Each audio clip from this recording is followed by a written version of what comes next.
Eu estou falando sobre crescimento em várias áreas da nossa vida cristã. E o tema que eu quero trazer hoje para a gente refletir aqui é sobre crescer na esperança. Crescer na esperança. E eu acho que esse é um tema urgente, necessário, importante. Por quê? Se a gente olha para a sociedade atual, para o mundo de hoje, para a nossa realidade, nós temos coisas incríveis. O avanço da tecnologia, nós temos informação, nós temos acesso, a gente nunca teve tanta velocidade, a gente nunca teve tanto dinheiro como se tem hoje. Alguém estima que uma pessoa de classe média baixa hoje seja muito mais rico, com muito mais acesso do que um grande rei do período medieval. E é óbvio, porque o mundo daquela época era muito limitado de muitos acessos de coisas que a gente tem hoje. Eu vou dar só 2 exemplos para você entender. A gente tem chuveiro quente e ar-condicionado. Isso já é um conforto que não existia até pouco tempo atrás. Viagens de avião, trem-bala, trem, metrô, carros elétricos. Então a gente está numa sociedade, do ponto de vista técnico, muito boa. A gente conseguiu construir um mundo em que as coisas funcionam bem, com velocidade, e só está progredindo, né?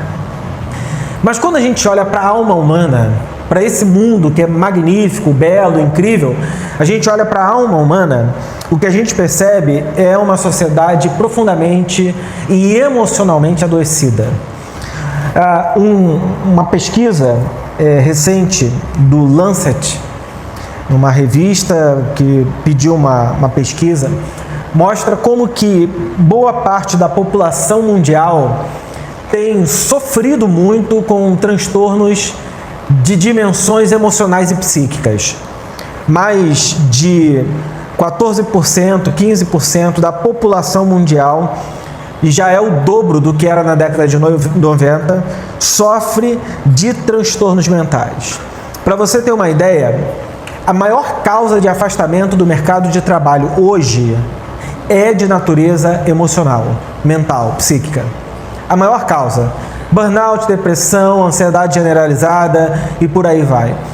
Antigamente, as causas de afastamento eram por machucar, conflitos, outras coisas. E hoje é o mundo interno da pessoa. Alguém já disse que no passado os grandes males da sociedade vinham de fora para dentro. Guerras, ainda a gente tem muita guerra no mundo hoje, né? Mas guerras, doenças, bactérias, vírus.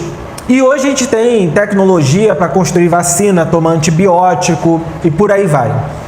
No entanto, apesar da gente não estar mais adoecendo tanto devido à condição daquilo que vem de fora para dentro, a gente tem adoecido com aquilo que vem de dentro da gente. A dimensão interna do ser humano está fazendo com que a gente adoeça cada vez mais. E essa é uma realidade e que parece que não vai mudar muito. Alguém pode dizer, mas Herbert, a gente tem mais diagnóstico também. É um fato, a gente tem muito diagnóstico hoje, inclusive um diagnóstico muito excessivo, né? Então, a gente pode pensar que essas doenças de natureza emocional, que vai incapacitando o mundo, as pessoas, a realidade, elas são mais proeminentes, por exemplo, do que doenças cardiovasculares, do que o câncer, do que outras doenças que no passado eram muito graves. E por que a gente está vivendo tão mal? Por que a gente está adoecendo tão mal?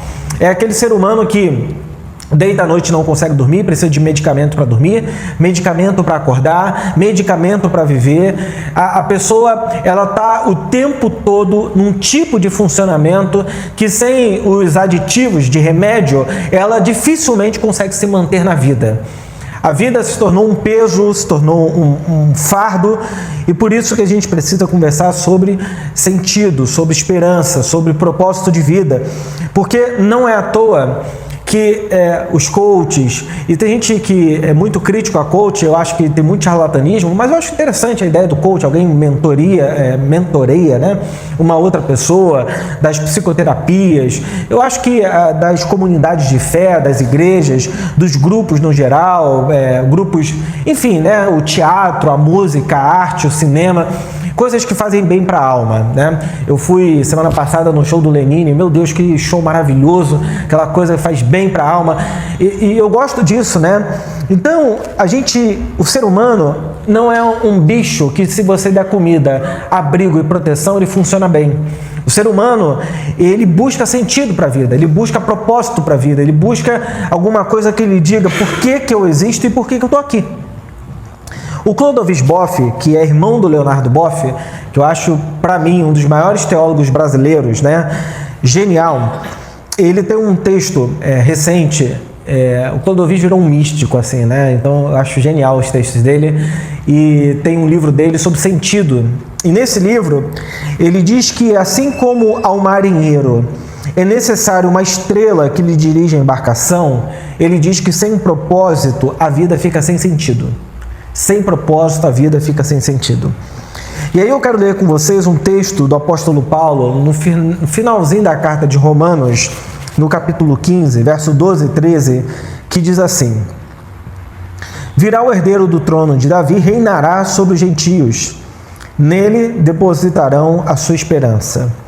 Que Deus, a fonte de esperança, os encha inteiramente de alegria e paz, em vista da fé que vocês depositam nele, de modo que vocês transbordem da esperança pelo poder do Espírito Santo. Geralmente eu faço pregações expositivas aqui, hoje vai ser uma pregação temática. Quando eu fiz a minha pós-graduação em comunicação e pregação, a gente dizia que tem um tipo de pregação que é assim: tem uma pregação que a gente lê o texto, explica o texto e aplica o texto. E tem pregação que a gente lê o texto, sai do texto e nunca mais volta para ele. Então a pregação de hoje vai ser esse tipo: segundo, lê o texto para dar uma base para a nossa reflexão, e depois a gente vai para as aplicações pensar sobre o tema da esperança, né? Uma pregação temática, então. Bom, eu primeiro diria que a Bíblia é um livro da esperança. Eu entendo que a Bíblia não é um livro de análise sociológica, teológica, antropológica, não é um livro de análise científica. Tem gente que fica tentando fazer da Bíblia um texto dessa natureza. E para mim, a Bíblia é um livro de esperança, um livro de fé, um livro de sentido. E por quê? Quando a gente vai ler a Bíblia, a gente percebe ali a realidade humana nua e crua. A Bíblia não esconde dos seus grandes personagens, seus fracassos, seus erros. É um livro muito real, muito concreto. Tem um livro erótico na Bíblia, que é o livro de Cantares, certo? Tem um livro de sabedoria, 2, né? Eclesiastes e Provérbios. Tem livros, textos de salmo, de música, de cântico. Então a Bíblia é um livro, ao meu ver, se eu fosse assim ateu, eu acharia a Bíblia um livro absolutamente magnífico. Pelas histórias, pelas narrativas, pelos personagens que são construídos ali. E do ponto de vista da história, a Bíblia é um livro absolutamente fascinante, né? E quando a gente lê a Bíblia Sagrada, a gente vai vendo que há uma mensagem, um eixo central, uma linha mestra ali, que é o triunfo da vida sobre a morte. O Deus da Bíblia não gosta de perversidade, não gosta de morte, não gosta de destruição. E não é à toa que um dos momentos mais magníficos do texto bíblico é quando Deus escolhe Moisés para libertar o povo escravizado no Egito. E o que Deus diz para Moisés é: Moisés, eu vi o sofrimento do meu povo. Isso já muda tudo, porque no mundo antigo, os deuses, eles eram indiferentes ao sofrimento de qualquer pessoa. E o Deus da Bíblia tem olhos e tem ouvidos e se compadece. Alguém vai dizer: mas Moisés é o grande libertador. Não, o grande libertador é Deus.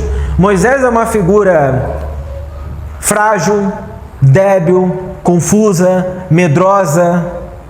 E o grande personagem é o próprio Deus, que escolhe esse tipo de pessoa, que tinha uma linguagem pesada, difícil, não conseguia se comunicar bem, precisa da ajuda, para libertar os escravizados do Egito. E essa é uma história que aparece o tempo todo na Bíblia, Deus do lado de pessoas trazendo vida para quem estava vivendo situações de morte. Alguém como Rudolf Bultmann, um teólogo protestante importante, ele disse que a fé torna o ser humano aberto ao futuro. Eu gosto dessa ideia do Rudolf Bultmann porque eu acredito que fé é isso. Fé é aquilo que nos abre para o futuro. Eu estou vendo a Fernanda rindo, estou achando engraçado. A fé é aquilo que nos abre para o futuro. Os gregos diziam que no fundo da caixa de Pandora, a última coisa que estava lá como remédio para os problemas humanos é o quê? A esperança. Então, se eu olhar para a história do mundo, para a história da humanidade, independente da narrativa que você queira buscar, você vai encontrar uma coisa: a esperança, ela é uma força, ela é um poder que dinamiza o ser humano para a realidade, para a vida. O apóstolo Paulo, ele disse que a nossa esperança está em Cristo, e mais precisamente no triunfo da vida sobre a morte, que é o que nós chamamos de ressurreição. Paulo diz que se é somente para essa vida que colocamos a nossa esperança em Cristo, somos os mais miseráveis de todos os homens. E logo em seguida, diz triunfantemente, Mas não, Cristo ressuscitou dentre os mortos como primícias dos que morrem. Tendo feito esse adendo inicial, eu quero oferecer então 3 princípios para uma vida de esperança. Oi, Fernanda.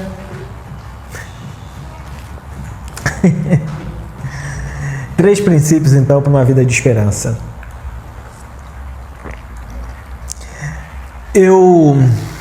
Em primeiro lugar, se você quiser realmente pensar em esperança, a primeira coisa é que a esperança é uma ação. A esperança é uma ação. Paulo Freire, ele cunhou um termo que eu adoro, que é esperançar. Ele trocou uma palavra passiva e a transformou numa palavra ativa.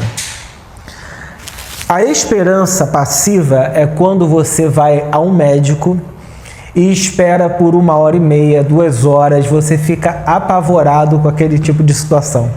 Você fala, eu não aguento mais. A esperança ativa é quando ela me move a alguma coisa. A esperança passiva serve para praticamente nada. É aquele tipo de pessoa que diz, eu espero que o mundo seja um lugar melhor. Eu espero ganhar mais dinheiro esse ano. Eu espero que o Brasil melhore. Eu espero que o Brasil ganhe a Copa do Mundo. Amém. Muito difícil. Eu espero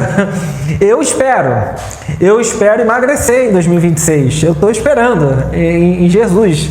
Eu espero ficar mais bonito. Eu espero ficar mais forte. Eu espero ler mais livros. Esse tipo de espera, de esperança, de expectativa não serve para absolutamente nada. Mas o esperançar é aquele tipo de coisa que me coloca em movimento, que diz, eu vou construir essa realidade, na esperança de. Pode ser que não aconteça, mas na esperança de, eu vou fazer, eu vou começar, vou colocar a mão, vou tentar, vou me arriscar, vou lá e tento. Mas alguém pode dizer o seguinte, mas Herbert, você tem certeza? Essa é a fala do pessimista. O pessimista é, por definição, preguiçoso. Essa é uma das definições mais antigas do pessimismo. O pessimista é preguiçoso. Por quê? Porque o pessimista joga com a obviedade da vida. Qual é a obviedade da vida? Tudo tende a piora. Tudo nessa vida. É a famosa lei da entropia, que é uma lei da física aplicada ao mundo corporativo, que diz que se você deixa alguma coisa no mesmo lugar, aquela coisa não permanece no mesmo lugar. Aquela coisa tende a piorar. Vou dar um exemplo. Você deixa uma pia cheia de louça. O que você acha que vai acontecer com as bactérias, com tudo que tem ali? Ela vai se tornando um lugar assim, bastante desagradável, mal cheiroso, porque tudo o que a gente deixa no mesmo lugar tende a piora. Então, por definição, todo esperançoso tende a colocar uma energia contra a condição entrópica do mundo e da realidade. E eu estou dizendo o seguinte, que as coisas tendem a piorar. Para que não piorem, eu posso ter uma ação para manutenção ou eu posso ter uma ação para a transformação. Tem gente que trabalha para manutenção, para permanecer do mesmo jeito. Então a cadeira está ali, ela tende a piora, tende a ter poeira, eu vou lá e limpo a poeira. Quando eu tendo uma ação de transformação, eu vou dizer, o que essa cadeira precisa? Será que eu preciso comprar outra? Trocar, reformar, pintar, mudar o couro, mudar a espuma? A ação transformadora pega uma coisa e modifica aquela coisa. A esperança é uma ação transformadora. O pessimista, ele é preguiçoso e, mais do que isso, ele nunca transforma a realidade. Ele sempre vai estar do lado de quem diz, mas será que isso vai dar certo mesmo? Mas tem certeza? Pô, mas vai dar tanto trabalho isso aí. Mas tem esse problema, esse problema, esse problema, esse problema, esse problema.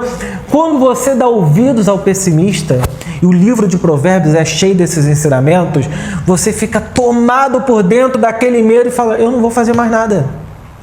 Então, o que a vida exige de nós é coragem. Coragem, inclusive, para tomar decisões que são muito difíceis. Por isso que a esperança é uma ação, uma atitude de transformação. Você pega, por exemplo, a galeria dos heróis da fé.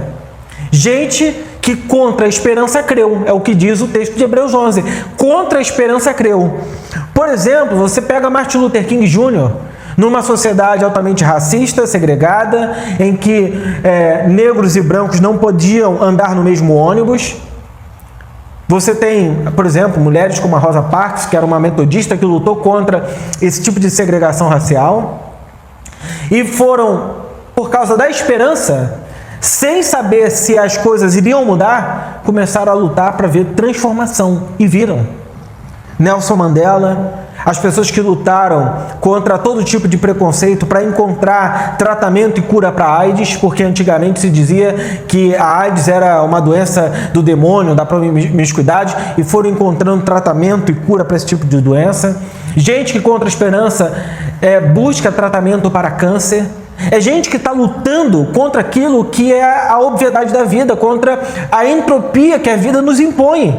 Porque a tendência, se eu deixar tudo ir pelo fluxo, o que acontece? As coisas pioram, as coisas não vão melhorar. Então, gastar energia, gastar capacidade mental, gastar capacidade intelectual é colocar nossa esperança de maneira... A grande questão é, será que você precisa de esperança?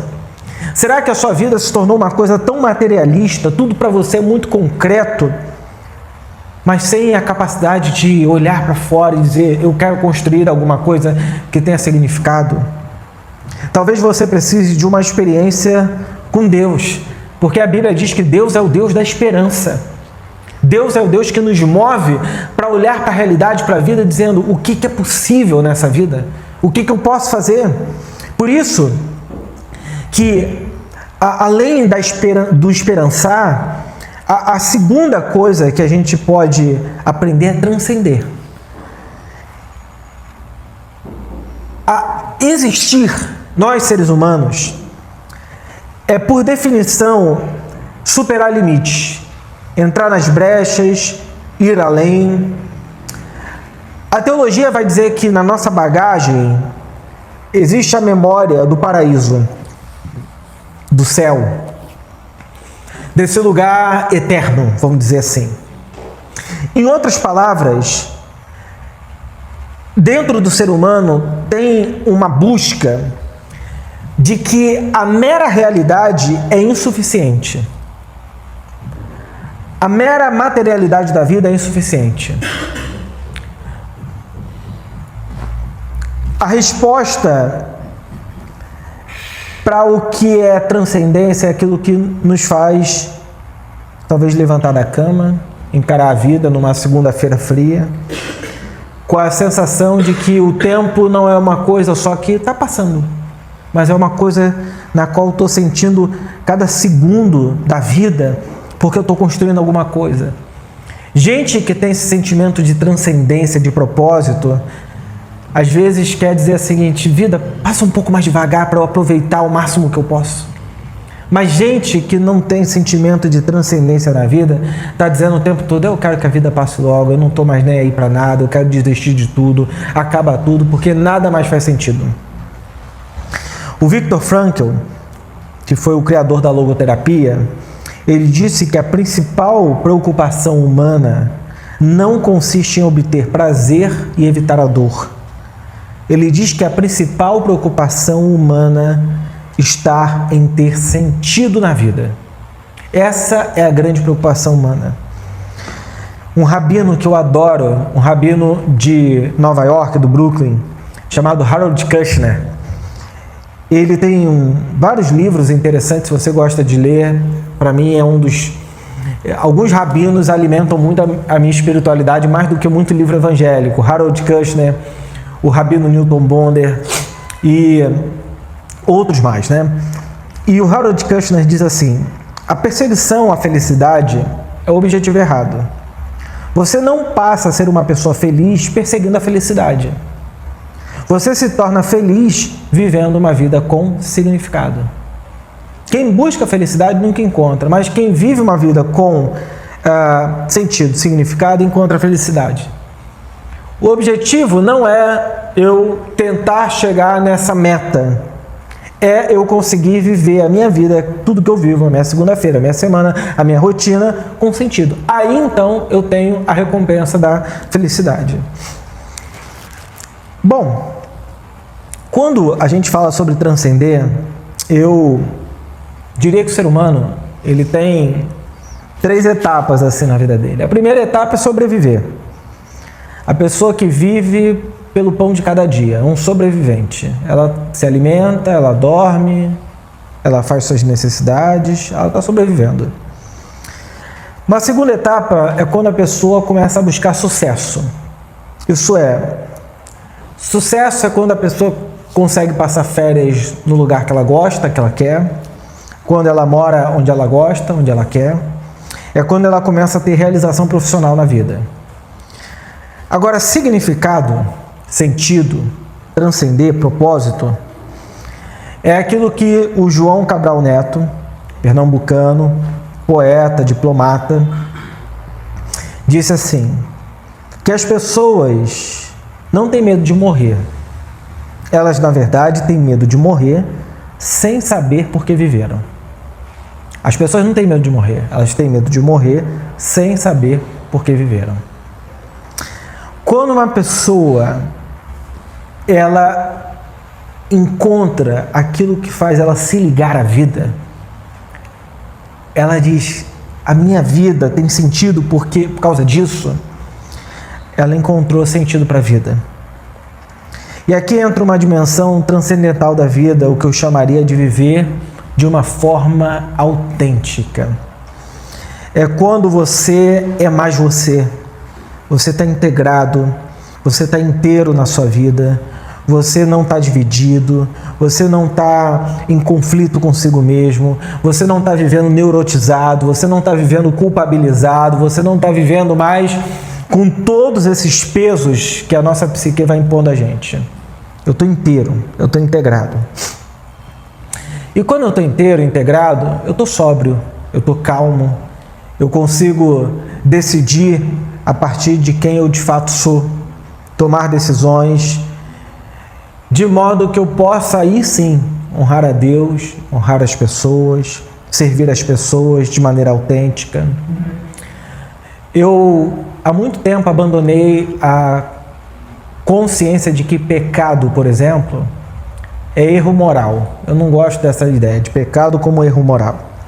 Para mim, pecado é tudo aquilo que desintegra o ser humano, que divide. Numa linguagem teológica, que demoniza o ser humano, que diminui a sua dignidade, que diminui a sua humanidade. Isso, para mim, é pecado. Em último sentido, é aquilo que deixa a gente adormecido, anestesiado. O que significa dizer que eu posso viver a minha vida corretíssima do ponto de vista moral e ainda assim estar anestesiado pela religião, pela regra, pela obediência sem reflexão. Porque obedecer sem refletir, no fundo, é alienar a minha consciência a um outro. Havia um monge do século XIV que ele dizia o seguinte: eu tenho certeza de que eu vou para o céu. Aí perguntaram para ele por quê? E ele falou: porque eu sempre obedeci todas as ordens dos meus superiores. Quer dizer, é uma pessoa que viveu a vida toda alienada aos seus superiores. Viver de maneira autêntica é viver por si, consigo mesmo, com a sua consciência e com Deus. Eu prego o Evangelho porque eu acredito que o Evangelho desperta o ser humano, acorda o ser humano para Deus, para o mundo, para a sua volta. Então é necessário não só existir, mas transcender. E a última coisa que a esperança nos faz é realizar. Já faz tempo que eu aprendi o seguinte: a pessoa pode ter fé, acreditar em Deus, ler a Bíblia, frequentar culto, cantar músicas evangélicas, ir para eventos, mas isso não significa absolutamente nada, nada, nada para ninguém. Então eu não me encanto mais com pessoas que falam bonito, com pessoas que leem muito, com pessoas que pensam genialmente.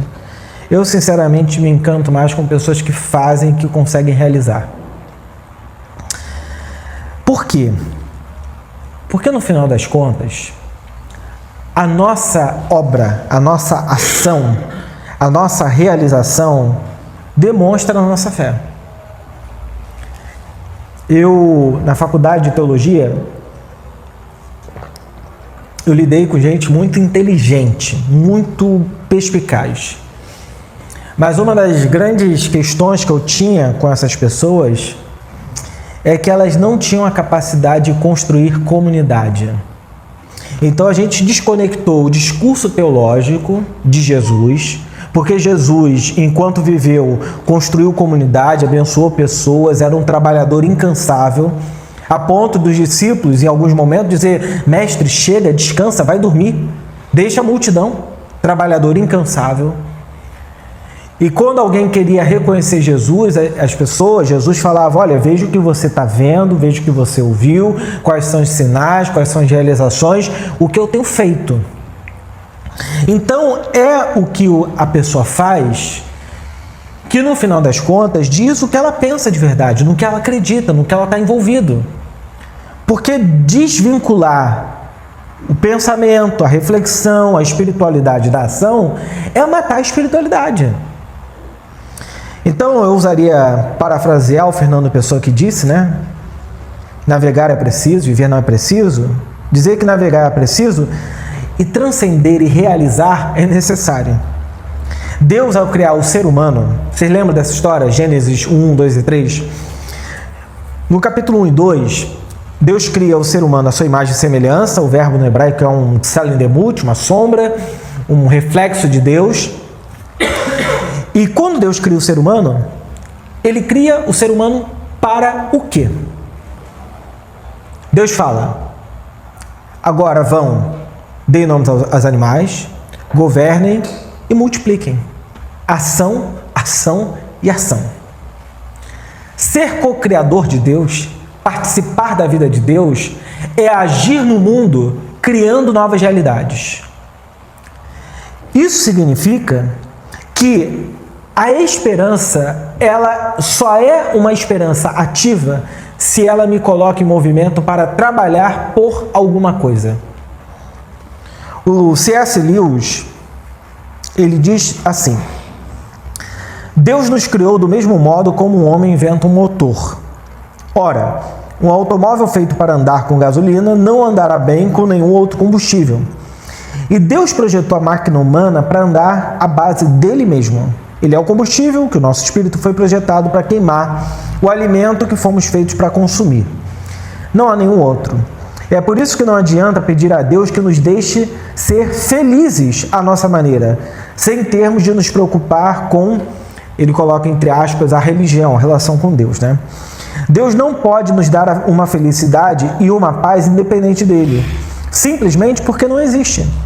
Isso é, viver como imagem de Deus no mundo, com uma vida com significado, sentido, em outras palavras, expressar essa imagem de Deus no mundo pela ação. O apóstolo Paulo usa uma expressão no livro de Efésios que diz assim que nós somos feituras dele, é o que a tradução do português diz. Mas no grego diz que nós somos poieses, poesia, né? A expressão de Deus no mundo é ação.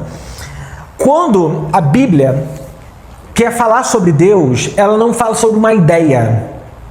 Deus na Bíblia é reconhecido por meio daquilo que ele faz. Para a Bíblia, Deus não é uma ideia, por isso que Deus nunca deu um livro.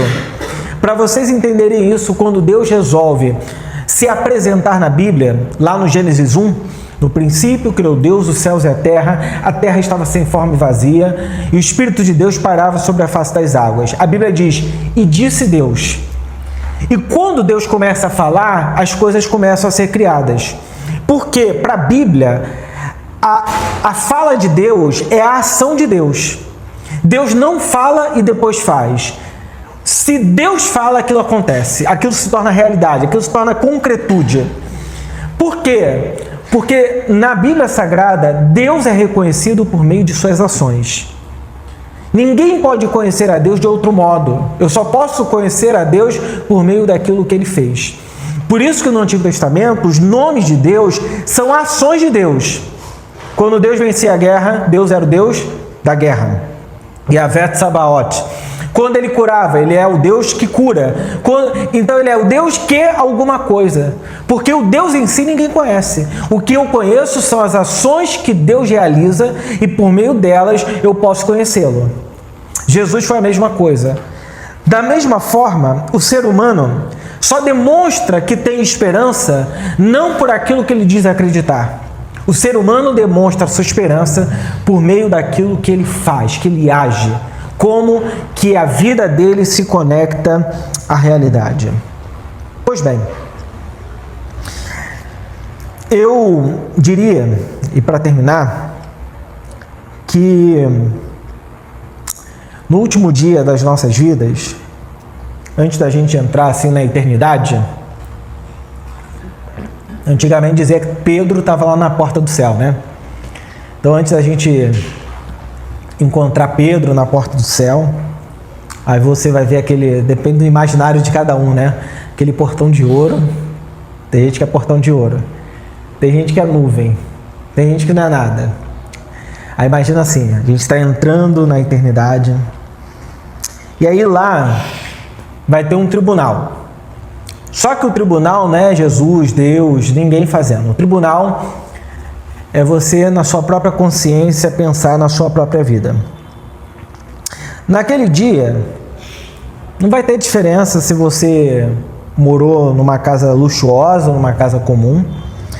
Não vai ter diferença o carro que você dirigiu, se era uma Mercedes, se era um Fusca, se era um Gol, se era uma BMW, se era um Corvette, se era um... Não vai ter diferença. Naquele dia não vai ter diferença se você morou na Europa, na América do Norte, na América do Sul, continente africano, Ásia. Naquele dia, os diplomas que você pendurou na parede, os cursos que você fez, também não vão fazer diferença nenhuma. Não vai fazer diferença também o número de paixões, de amores, de roupa que você vestiu, de bolsas, tênis, relógios, sapatos, a quantidade de religião, nada disso vai fazer sentido. As únicas perguntas que você vai ter que responder no tribunal da sua consciência serão essas. A primeira pergunta que você vai ter que responder vai ser: onde Deus estava na sua vida? Onde está Deus? Que Deus é esse aí que você se relacionou? Quem é esse Deus? A segunda coisa é que tipo de gente você se tornou. Dependente do que você recebe da vida, a pergunta que você vai ouvir é que tipo de gente você se tornou. Você foi enfeiando ao longo da vida? Ou você foi ficando mais bonito ao longo da vida? Eu não estou falando de estética.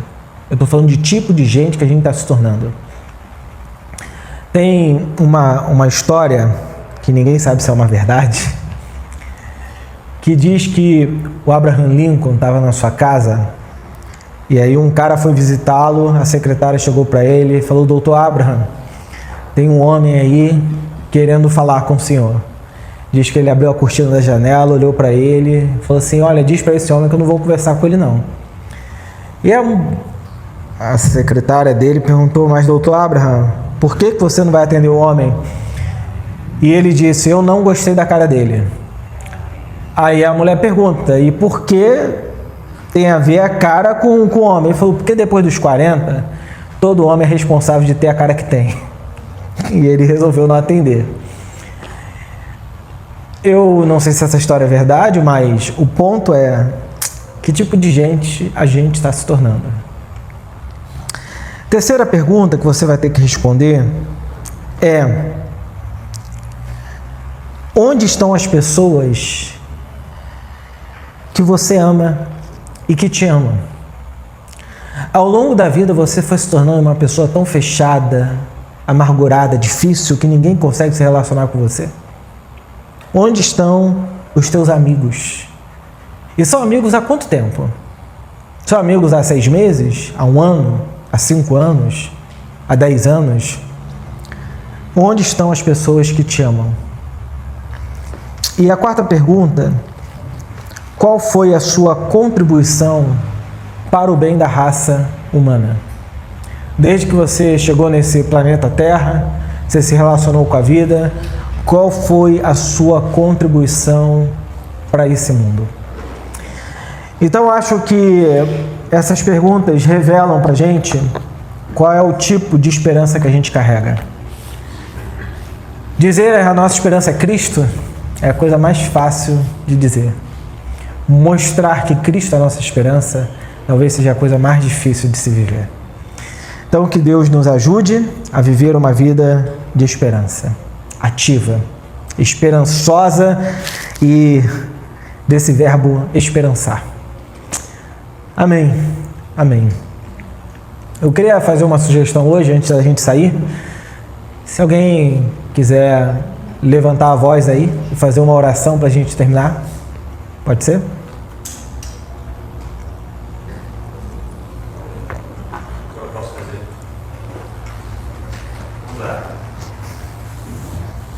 Senhor nosso Pai, nosso Filho Deus, graças te damos, Senhor, por mais um domingo, mais um dia em que o Senhor pôde tocar os nossos corações. Queremos te agradecer, Senhor, pela vida de cada um que está aqui, pela vida de cada um que participou ativamente do culto, e pela vida daqueles que não puderam participar hoje, Senhor. Que as palavras que saem da boca do Ed, que venham, Senhor, possam carregar significado em nossas vidas, que nós possamos praticar, Senhor, essa esperança. Que a nossa fé não seja apenas algo interno, mas que seja algo que nós possamos exalar para o mundo. Oramos e agradecemos, em nome de Jesus, nosso Senhor e Salvador. Amém. Amém. Amém. Bom domingo a todos.